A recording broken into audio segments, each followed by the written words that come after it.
Masechet Baba Kama, traité Baba Kama, Daf Kafret, feuille numéro 28, nous sommes à la feuille 27, 4 lignes avant la fin. Motif Rav Kahana.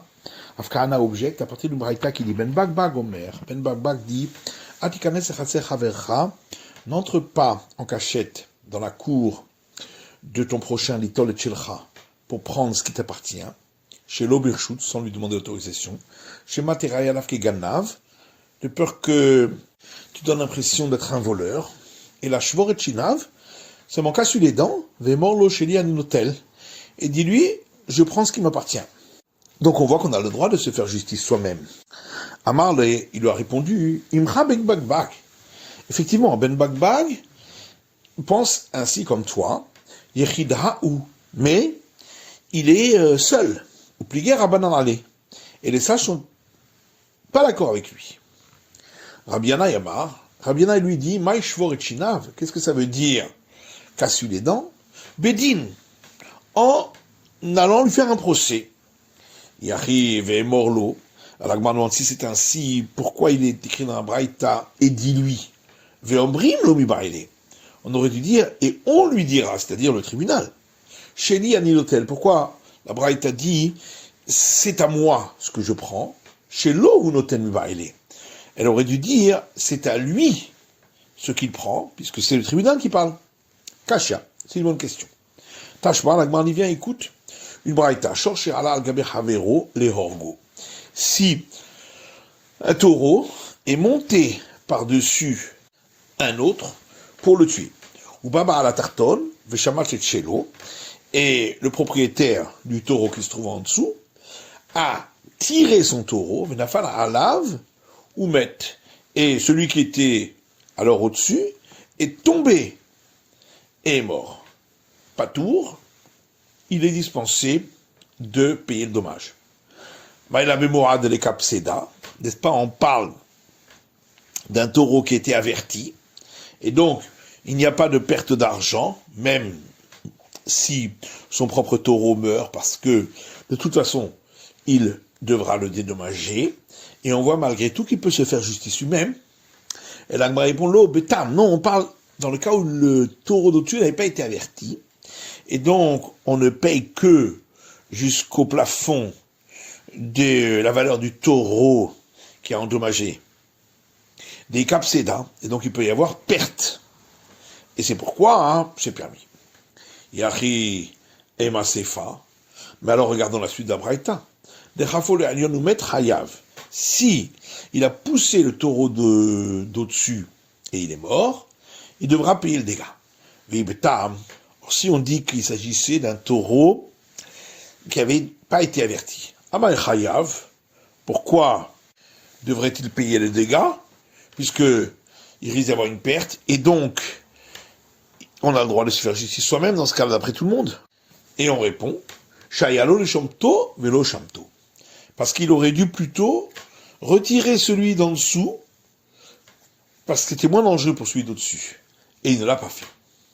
Tashma, l'Agmar dit, viens, écoute, une braïta qui dit, havero kade yain ve kade shemen. Celui qui remplit la cour d'un autre avec des jarres de vin et des jarres d'huile. Le propriétaire de la cour a le droit de casser les jarres pour sortir et casser pour rentrer. Donc on voit qu'on a le droit de se faire justice soi-même. Et on répond à Maran Nachman bar Yitzchak, Meshaber v'yotze le bet din. Maran Nachman bar Yitzchak dit, il peut casser pour sortir, pour aller au tribunal rabbinique pour lui faire un procès. Meshaber v'nichlas, il peut casser pour rentrer chez lui, la vie zechiotav, pour apporter ses preuves. Tashma. La Gemara dit, viens, écoute, une braïta qui dit, Minaïn v'nirtzar shekalou lo yamav, d'où sait-on que un serviteur hébreu, dont on avait poinçonné l'oreille, et il a terminé sa période de servitude, verra bon mesarev volatzet, et son maître a insisté pour qu'il le quitte, vechaval, verasabo habura, et comme le serviteur ne voulait pas le quitter, il lui a donné un coup et l'a blessé, chez Upatour.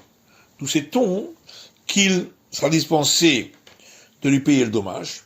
Tabouloma, parce que le verset dit dans les nombres, l'otikro kofer, vous ne prendrez pas la valeur du dommage, la chouve, pour celui qui rentre. L'otikrou faire la chave.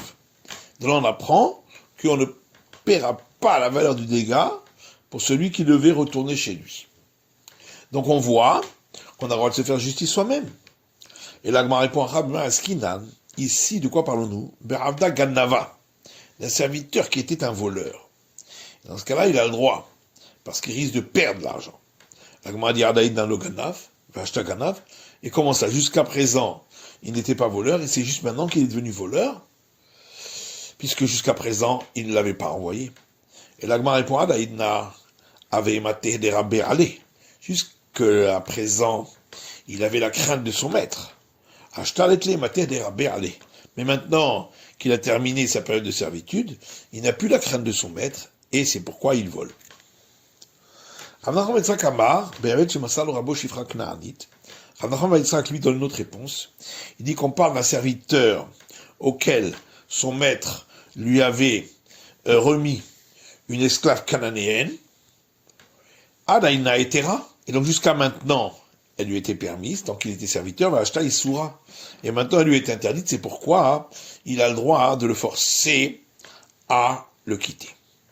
Tashma, la Gemara dit, viens, écoute, notre Mishnah, Hamaniach et Takad, si quelqu'un a posé une jarre, Birshut Arabim, dans le domaine public, ou Ba'acher Venit Kalbach, est venu un autre, et il a trébuché dessus, Vushvara, il l'a cassé, Patour, il est dispensé de payer.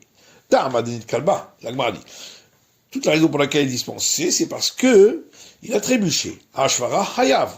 Ce qui veut dire que s'il l'avait cassé, il aurait remboursé. Et pourtant, on a le droit de se faire justice soi-même.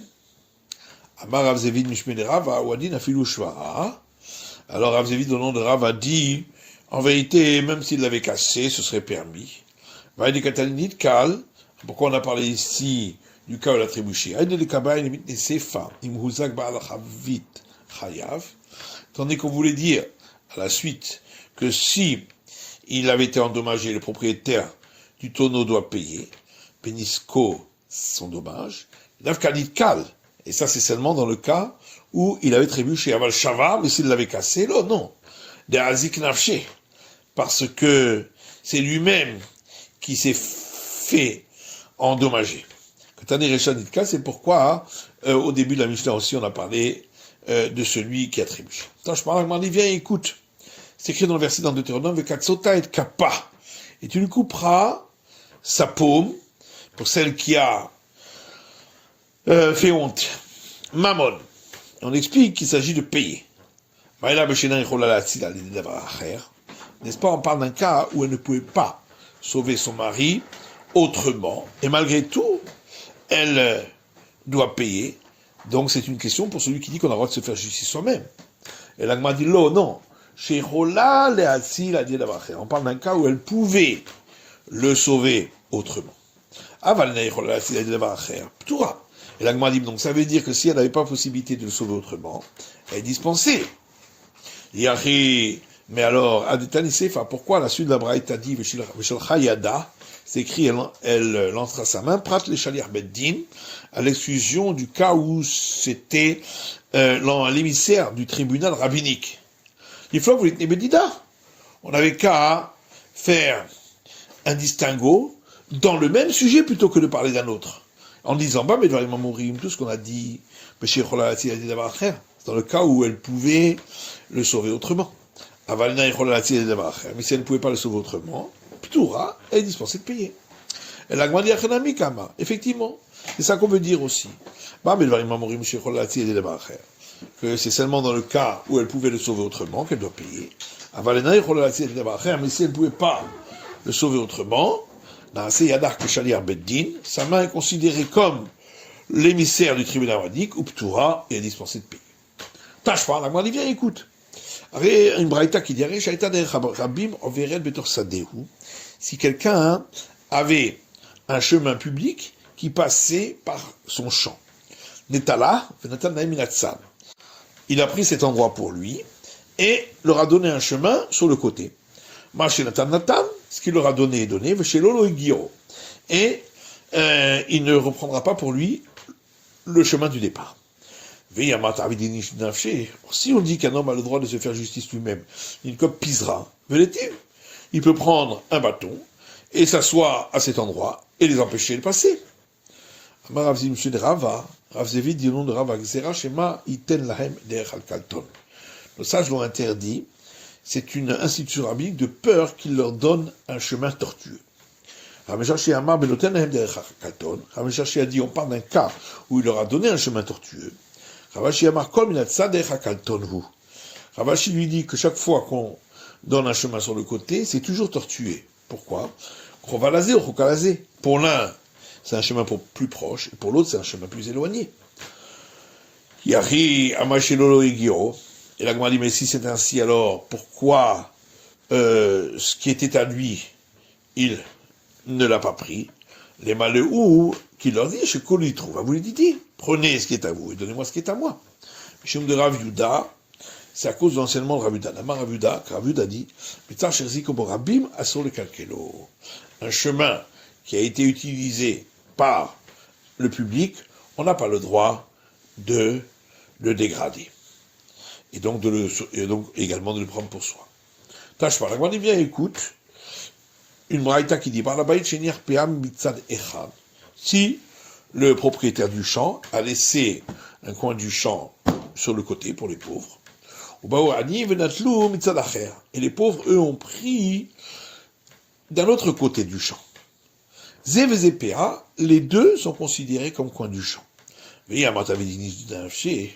Or, si tu dis qu'un homme peut se faire justice lui-même, pourquoi les deux seraient-ils considérés comme le coin du champ pour les pauvres? Il n'a qu'à prendre un bâton et s'asseoir à cet endroit-là pour empêcher les pauvres d'entrer. Rava dit, qu'est-ce que ça veut dire quand on dit que les deux sont considérés comme coin du champ? C'est pour dire qu'on est dispensé de prélever la dîme des deux endroits, qu'il est bien comme c'est marqué dans une braïta. Mafkiret Karmo, si quelqu'un s'est dépossédé de sa vigne, et il s'est levé le lendemain matin tôt, et a vendangé les raisins qui s'y trouvaient,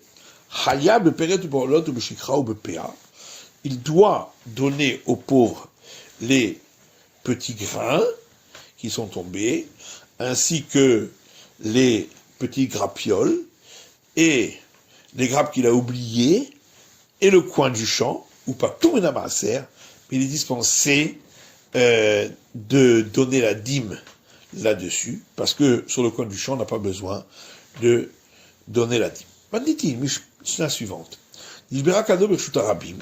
Si la jarre de quelqu'un s'est cassée dans le domaine public, et un autre a glissé dans l'eau de cette jarre, ou chez la Becharsit, où il s'est blessé avec un des tessons d'argile de la jarre, Hayav, le propriétaire de la jarre doit payer. Rabbi a dit, si c'était intentionné de sa part, alors il doit payer, et sinon il n'a pas besoin de payer.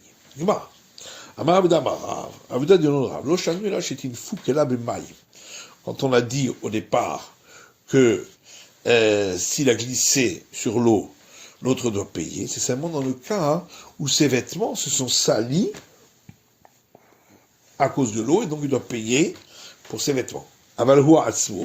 Mais si lui-même s'est blessé, pas tour, l'autre est dispensé de payer, car Karola Mizikato, parce que c'est le sol qui l'a endommagé, même si c'est dû à l'eau, mais c'est commis de manière indirecte, c'est pourquoi il est dispensé de payer.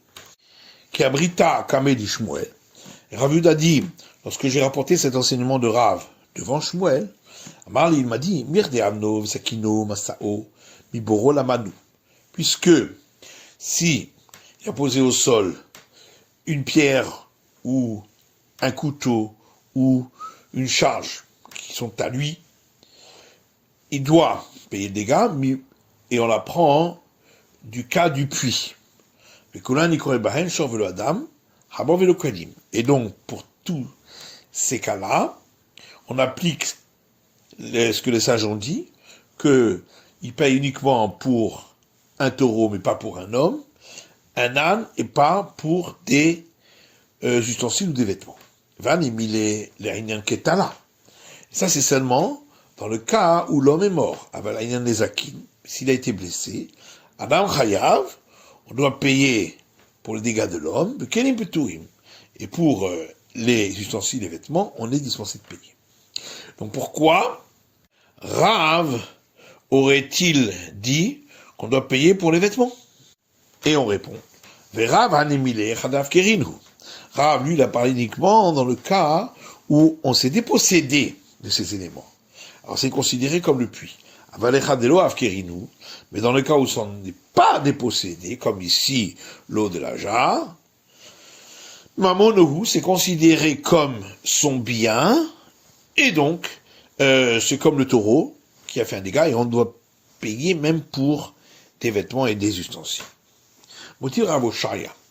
Sur Ravoshaya objecte, à partir d'un verset dans l'Exode, où il est dit, Menafal Shamashor au Hamor, et sera tombé là-bas, dans le trou, un bœuf ou un âne, et nos sages disent, Shor velo Adam, Hamor velo Kelim.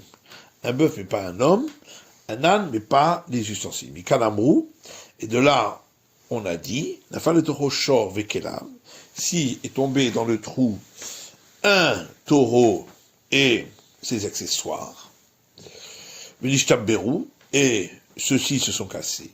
Hamor vekela venit Kareou, un âne et ses accessoires, et ceux-ci se sont déchirés. Hayav ala behema, il doit payer pour l'animal, ou patour à la kelim, il est dispensé de payer pour les accessoires. Alemazé domé, et à quoi ça ressemble? L'amno v'zakino masao, à sa pierre, son couteau et sa charge, qu'il a posé dans le domaine public, vezikou, et ils ont occasionné un dommage. Là-dessus, la Gemara pose une question, c'est dit, ha, adraba, madome les mi baele. On aurait dû dire l'inverse. Qu'est-ce qui ressemble à ce cas-là? Puisque dans la Torah, le cas qui est écrit, c'est celui du puits, non pas celui de la pierre, etc. Et la maille domélésée. Effectivement, comme ça il faut dire la Braïta, qu'est-ce qui ressemble à ce cas-là? Avno, Vesakino, Masao, Shenichan, Neshutarabim, sa pierre et son couteau et sa charge qu'il a posée dans le domaine public, Vizikou, et ils ont causé un dommage. Les fichar, c'est pourquoi. Si il a cassé sa bouteille à cause de la pierre, celui qui a posé la pierre est responsable du dégât. Et la Gemara dit, Reishar Kachel Rav, le début de la Braïta est une question contre Rav, puisque la Braïta ne fait pas de différence si c'était dépossédé de sa pierre, etc., ou pas, alors que d'après Rav, si il ne s'en est pas été dépossédé, c'est considéré pas comme le puits, mais comme le taureau. Vesefa, Kachel Shmuel, alors que la fin de la Braïta est une question contre Shmuel, puisqu'on voit qu'il est responsable, propriétaire de la pierre, même pour les dégâts causés à des ustensiles, donc que c'est considéré comme le taureau et non pas comme le puits. Là-dessus, la Gemara rétorque en disant, mais ta mère, d'après toi qui poses la question, Tikshela Higufa Kashia, tu devrais te poser la question de te dire que dans cette braïta elle-même, il y a une contradiction. Reisha Patour, Vesefa Chayav, puisque d'après le début de la braïta, il est dispensé des dégâts causés aux ustensiles, même lorsque il ne s'est pas dépossédé de l'objet qui a entraîné le dégât. Vesefa Chayav, alors que d'après la fin de la braïta, il est responsable de ces dégâts-là. Et la Rav est arrêté cette armée, ou Shmuel est arrêté cette armée. Mais il faut dire que Rav répondra suivant son opinion, et Shmuel répondra suivant son opinion. Rav est arrêté cette armée, Rav répondra suivant son opinion, en disant, Bamid Varim Amurim que Shehif Kiram, que au début de la Braïta, il faut rajouter que ça c'est seulement dans le cas où il s'était dépossédé de ces éléments. Aval, loïf kiran chayav, mais s'il s'en était pas dépossédé, alors il devra payer pour le dégât sur les ustensiles. Les fichar, et tiar, sochito, be'even chayav, et c'est pourquoi, comme dit la fin de la Braïta, si il s'en était pas dépossédé et quelqu'un a cassé sa bouteille contre la pierre, le propriétaire de la pierre devra payer. Ou Shmuel m'intéresse armé. Et Shmuel également répondra suivant son opinion en disant qu'il faut expliquer ainsi la fin de la Braïta.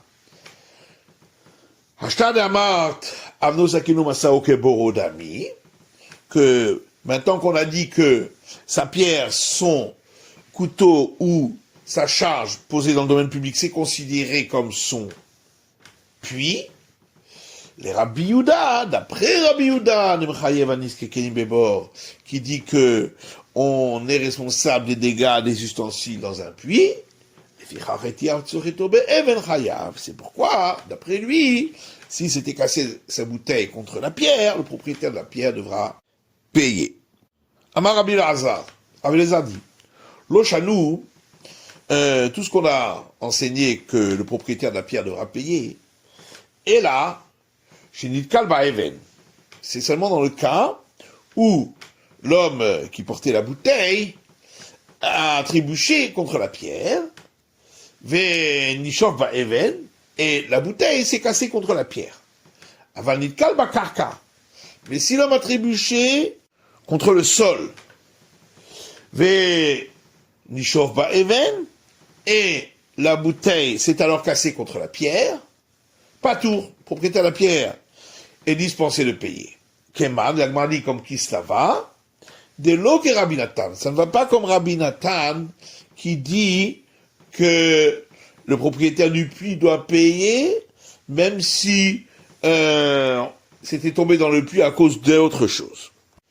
Ikadamre, il y a une autre version qui dit, Amar Rabbi Elazar, Rabbi Elazar dit, Lotema, Benitkal Ba'even, Benishov Ba'even, le Mechayev. Ne dit pas que c'est seulement dans le cas où l'homme a trébuché contre la pierre et, à cause de ça, la bouteille s'est cassée contre la pierre, que le propriétaire de la pierre doit payer. Avanitkal Bakarka Benishov Ba'even. Mais si l'homme avait trébuché contre le sol et, à cause de cela, la bouteille s'était cassée contre la pierre, pas tout, le propriétaire de la pierre serait dispensé de payer. Et là, Nitkal Bakarka. Mais en vérité, même si l'homme aurait trébuché contre le sol, et là, à cause de cela, la bouteille se serait cassée contre la pierre, Chayav, le propriétaire de la pierre, devra payer. Kemal que Rabbi Nathan. Et ça va comme qui? Comme Rabbi Nathan. Rabbi Daomer, Bemitkaven, Chayav, Verchoule. On a vu dans la Mishnah que dans le cas où une jarre s'est cassée dans le domaine public et à cause de cela, quelqu'un s'est endommagé, selon Rabbi Yehuda, si c'est intentionnel, il devra payer. Et sinon, il sera dispensé de payer. Ridami mitkaven. La dit, c'est quoi le cas où c'était intentionnel? Amaraba, le mitkaven orita le matami qui était faux. Qu'il avait intentionnellement descendu la jarre qui était sur son épaule, et la jarre s'était ainsi cassée contre quelque chose. Marlé Abaye, là-dessus Abaye rétorque en disant Mikla de Mechayev Rabbi Meir Afilu Nifshira. Ça voudrait dire que Rabbi Meir dit qu'il est responsable même si la jarre s'est cassée de par elle-même. Amarlé il lui dit oui, effectivement. Mechayev Rabbi Meir Afilu Ozna Beyado. Rabbi Meir dit qu'il est responsable même si il tenait la hanse dans sa main et la jarre s'est cassée d'elle-même. Amai, et la demande mais pourquoi? Anoussou, voilà que c'est un cas de force majeure. Veones Rahamana Patre. Si c'est un cas de force majeure, la Torah a dispensé de payer. Nirtiv la Nahara, l'ota asedavar. Comme il est écrit dans le verset concernant la femme qui a été forcée à avoir une relation, et tu ne feras rien à la jeune fille. Si tu vas répondre, ça c'est uniquement concernant la condamnation à mort, mais concernant le paiement des dégâts, il doit payer. Vatania, pourtant, il y a une braïta qui dit, Nishbera kado velo silko, si sa jarre s'est cassée et il n'a pas enlevé les morceaux, nafal gemalo velo hermido, ou si son chameau est tombé et il ne l'a pas relevé, Rabbi Meir mechayev bezekan. Rabbi Meir dit qu'il devra payer le dégât. Vachachamim omrim, et les sages disent, pato bedine adam vechayav bedine shamayim. Il est dispensé de par la justice humaine et il sera condamné par la justice divine. Umonim chachamim le Rabbi Meir, et les sages sont d'accord avec Rabbi Meir.